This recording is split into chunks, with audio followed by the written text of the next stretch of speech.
PT Citra Van Titipan Kilat atau TIKI yang berdiri sejak tahun 1970 telah dikenal oleh masyarakat Indonesia sebagai salah satu perusahaan jasa ekspedisi yang memiliki perjalanan panjang setelah Pos Indonesia.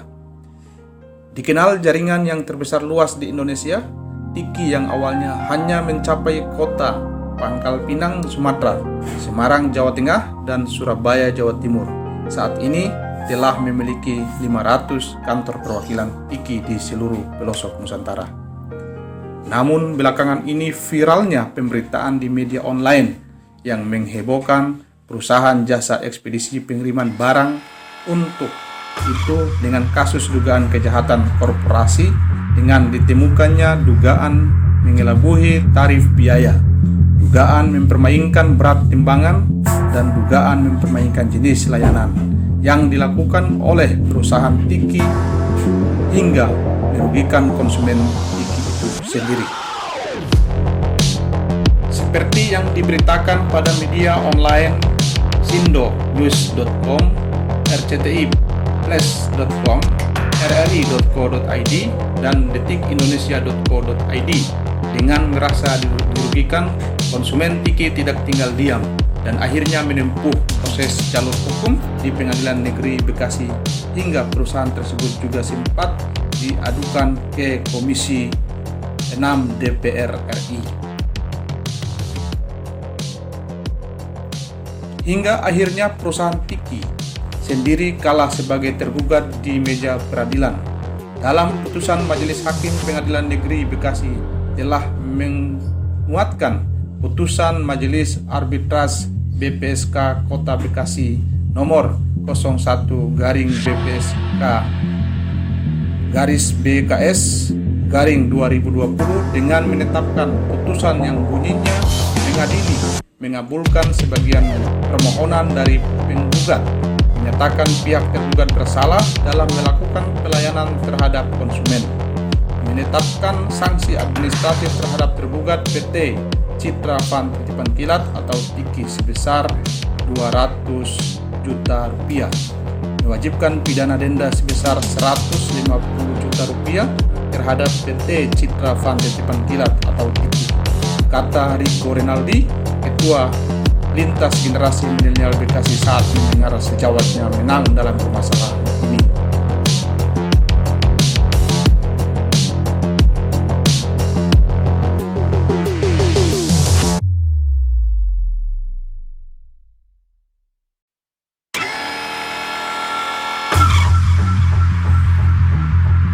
Namun sampai saat ini perusahaan TIKI merasa tidak terima putusan tersebut. Akhirnya pihak TIKI sebagai pelaku usaha melakukan upaya banding di Pengadilan Negeri Kota Bekasi melalui kuasa hukumnya Ferry Sitorus Law Firman.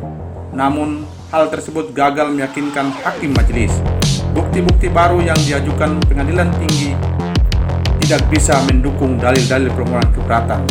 Hakim menilai bahwa berdasarkan keseluruhan pertimbangan sebagaimana termuat dalam putusan ini, maka seluruh alasan keberatan yang diajukan oleh pemohon keberatan dipandang tidak beralasan hukum, sehingga konsekuensinya putusan Majelis Hakim Pengadilan Negeri Bekasi menguatkan putusan Majelis Arbitras BPSK Kota Bekasi nomor 011-BPSK-BKS-2020.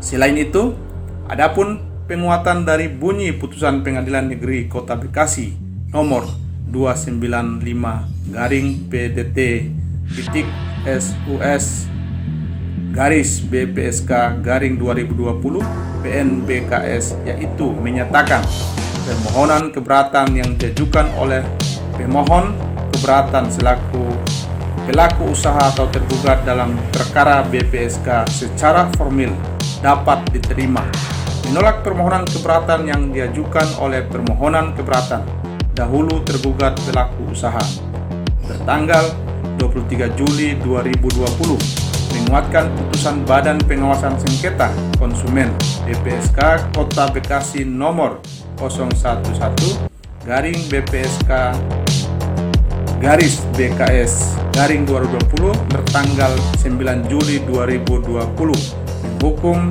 pemohon keberatan dahulu tergugat pelaku usaha untuk membayar biaya perkara sejumlah Rp378.300.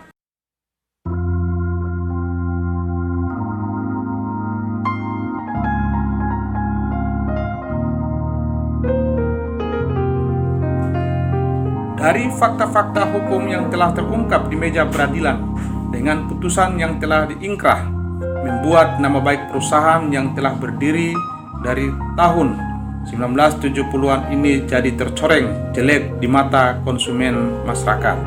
Akankah perusahaan Tiki itu sendiri akan membayar sanksi administratif yang telah ditetapkan putusan Majelis Arbitras BPSK Kota Bekasi demi menjaga nama baik perusahaan yang bergerak di bidang jasa ekspedisi, pengiriman barang, ataukah didiamkan begitu saja hingga akhirnya pihak konsumen yang menjadi korban akan melakukan upaya hukum untuk kembali mengadili perusahaan Tiki itu sendiri? Kita lihat saja nanti.